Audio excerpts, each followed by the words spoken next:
நாம் இன்று பார்க்க இருப்பது பிரிந்தவர்கள் ஒன்று சேர. பல குடும்பங்களில் கணவன் மனைவிக்குள் சண்டை வந்து பிரிந்து சென்று விடுவார்கள். அவர்கள் எத்தனை பஞ்சாயத்து வைத்தாலும் அவர்கள் எந்த ஒரு பேச்சுவார்த்தையிலும் கட்டுப்படாமல் இருப்பார்கள்.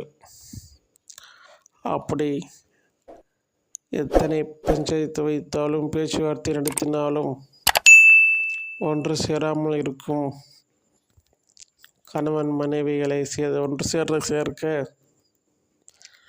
மிகவும் சக்தி வாய்ந்த மை இருக்கிறது. இதற்கு நீங்கள் ஒரு பூஜை செய்ய வேண்டும். அதாவது 2 முட்டையை வாங்கிக் கொள்ளுங்கள். அந்த 2 முட்டையில் முக்கோணம் வரைந்து கொள்ளுங்கள்.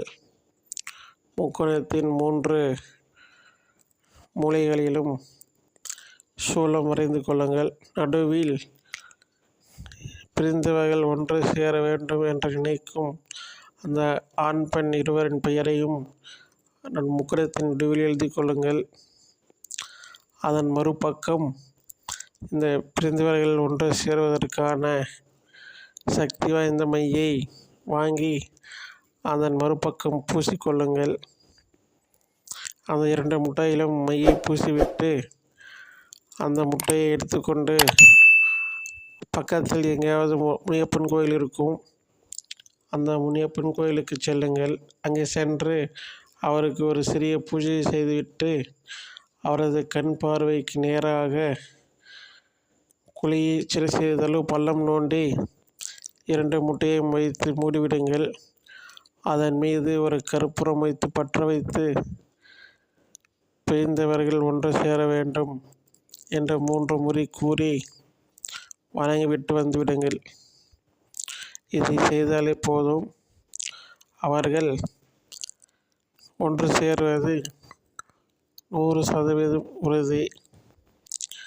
மிகவும் சக்தி வாய்ந்த பிரிந்தவர்கள் ஒன்று சேரும் மையை வாங்கி பயன்படுத்தி கொள்ளுங்கள். பிரிந்தவர்களை ஒன்று சேர்த்து ஒரு குடும்பமாக மகிழ்ச்சியாக இருக்க உங்களால் முடிந்ததை செய்து அவர்கள் வாழ்க்கையில் மகிழ்ச்சியை ஏற்படுத்துங்கள். தேவைப்படுவோர் இந்த பிரிந்தவர்கள் ஒன்று சேரும் மையை வாங்கி பயன்படுத்தி கொள்ளுங்கள்.